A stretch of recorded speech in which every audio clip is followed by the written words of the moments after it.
Hey, movers and shakers, let me ask you a question. Have you ever been have a problematic Karen or Kyle that's giving you problems, and you've done the move and you did it? They said you did a great job, and then they leave a bad review, and then they go to their credit card company and get a chargeback.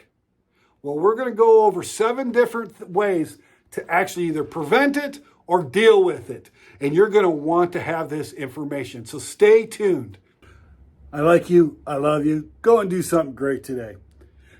Hey guys, just got done doing a video, and as you can see, I'm in my studio, and I really wanted to talk to you about you joining the 7-Figure Moving Academy membership group. Now, this membership group is small, and has its own unique place that is set up where we can discuss business, and we can have a great time, just you and me and some of your fellow members here. Now, this is a paid group. I do have a free Facebook group, which you're more than welcome to go and check. There is a description, a link in the description of almost every single video I do on YouTube, and you're more than welcome to join that and get some good information. But if you want the stuff that I don't talk about on that Facebook group, and if you want the good stuff that's going to actually set you up to the next level, then you want to join the 7-Figure Moving Academy membership group. It is only $49 a month,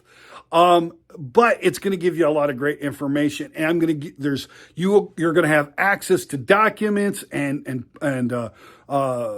sales patterns and information, as well as different free courses just specifically for you members, your friends, that is not available to the public at all. And there are some paid stuff that you will have to pay even if you're a member, but there's some really good stuff that I do not do. Plus, I do offer free you can get a hold of me free when you're on that Facebook Membership Academy membership group. You'll have free access to a DM, so you can DM me and email me and talk to me personally, as well as all sorts of great advice from a bunch of other members that are in the group.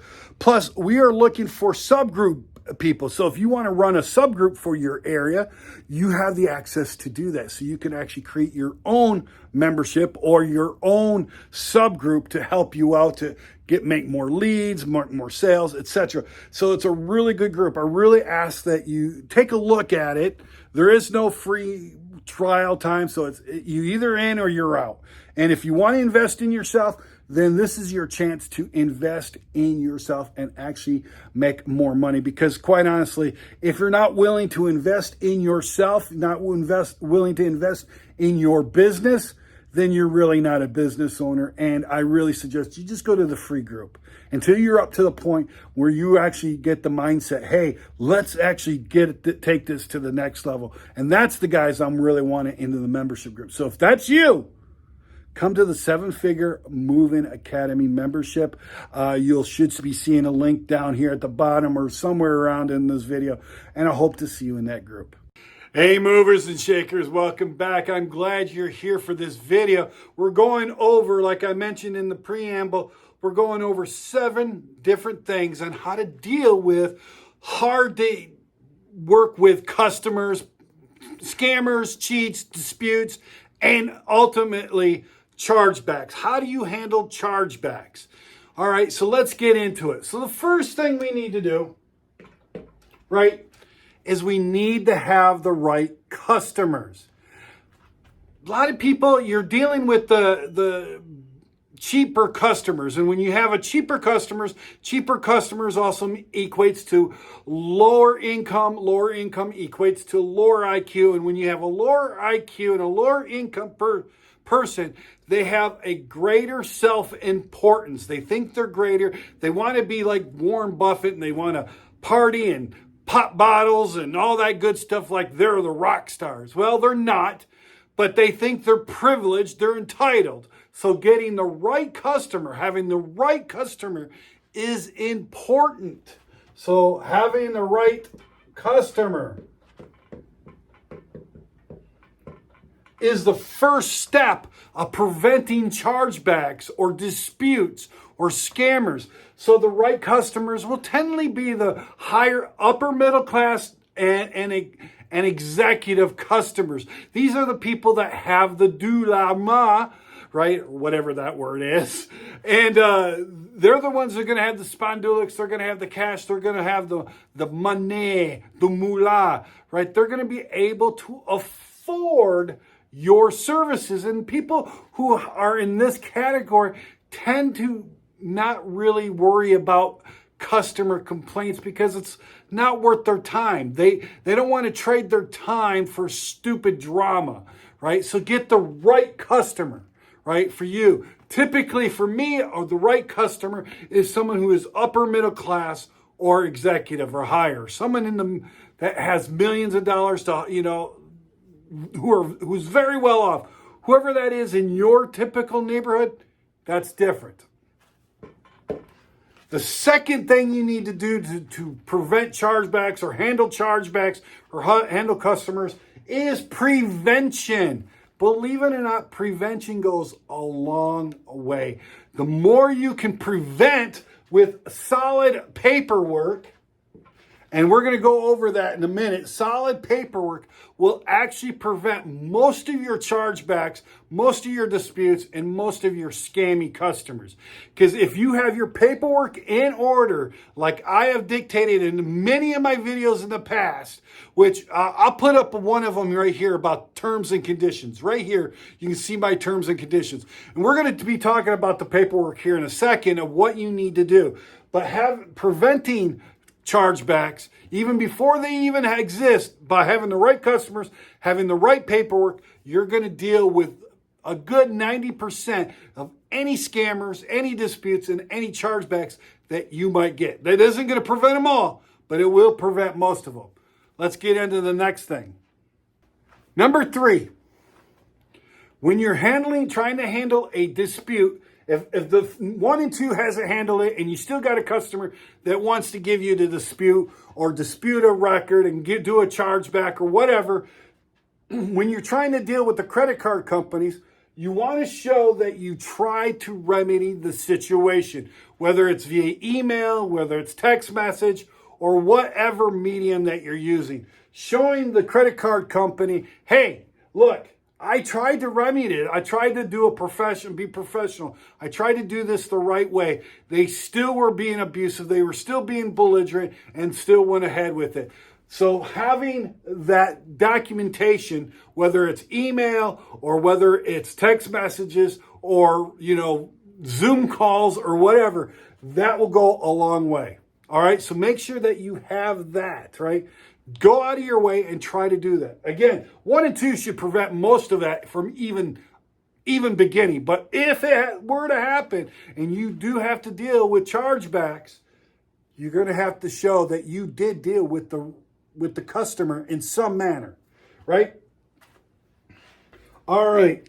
So the next step, number 4, when trying to dealing with chargebacks and scammers and so on, and making sure that you're going to get paid because they're refusing to pay, you want to make sure that you want to take a deposit. Deposit will be like $100, usually non-refundable. That will prevent from these people just not canceling without letting you know and you losing the money. So taking a deposit of $100, right, will be great. But when you take the deposit, you need to get what's called a credit card authorization form, which is their name, their phone number, their email, their address, and them signing a little paragraph that says, hey, you are authorizing us to use your credit card for the deposit as well as any future purchases if necessary, or something to that effect. Check with your attorney and make sure that that's written out. But having a credit card authorization form, which allows you to take money off of their credit card, is what is definitely vital. Without it, the likelihood of you winning a chargeback or handling someone who's trying to get their money, taking the money back from using a credit card without a credit card authorization form, it's almost a no-go. You're not going to get the money back. So get a credit card authorization form.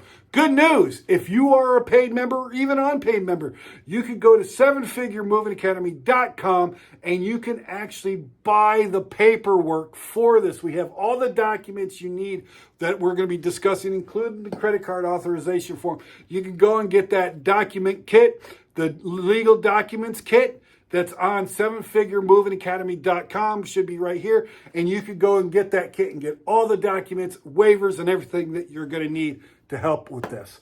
All right.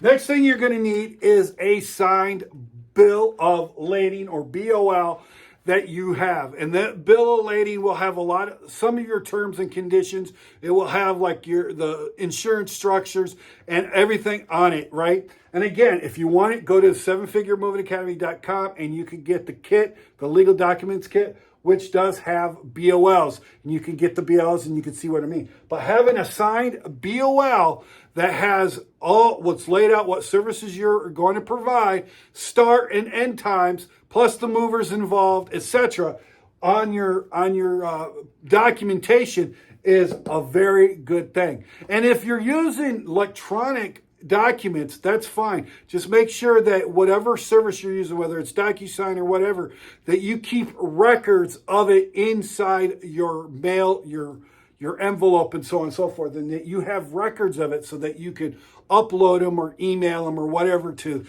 the prospective credit card company that these people are trying to charge back with, right? So that's totally fine. But making sure you have a signed bill of lading or BOL. Terms and conditions. Friends, I have many videos. I've already showed you one video where we documented and we put it up here.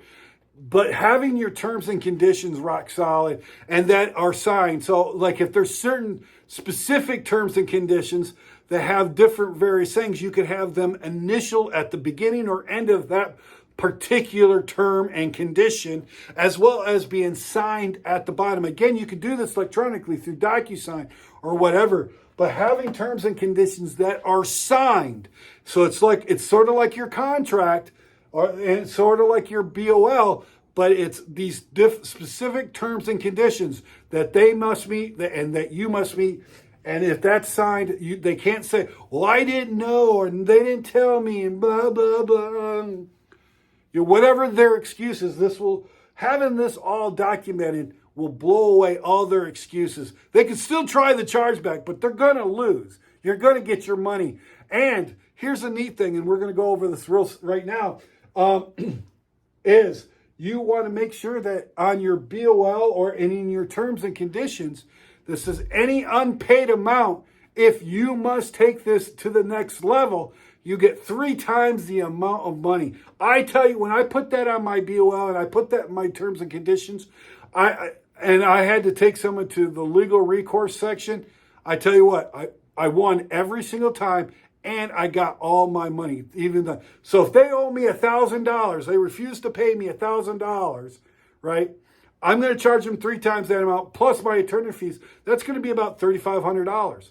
Right? I had one guy who tried to play that game with me. I took him to court and I showed him the terms and conditions, the judge, the terms and conditions, the BOL, where he signed the contract, because your BOL is your contract. Right? So I showed him everything. I gave all the documentation. I showed all of this, and judge went, boom, he owes you the money. He ended up settling. He didn't pay me the $5,000. He ended up paying me a little over $3,000, which was great. And it was a done deal. And end of scene, right? But if all of this does not work, so you've done all of this, right? And you lost the chargeback for one reason or other, even though you did this, the credit card company just said, we're not going to give you the money. There's one last thing you could do, and that is number 7, legal recourse. Okay? You can then now sue them in civil court, in most of the time it's going to be in small claims court, but you do have the option to do legal course. So making sure that if steps 1 through 6 didn't work, you still finally have legal recourse. All right, guys, I like you. I love you. Go and do something great today.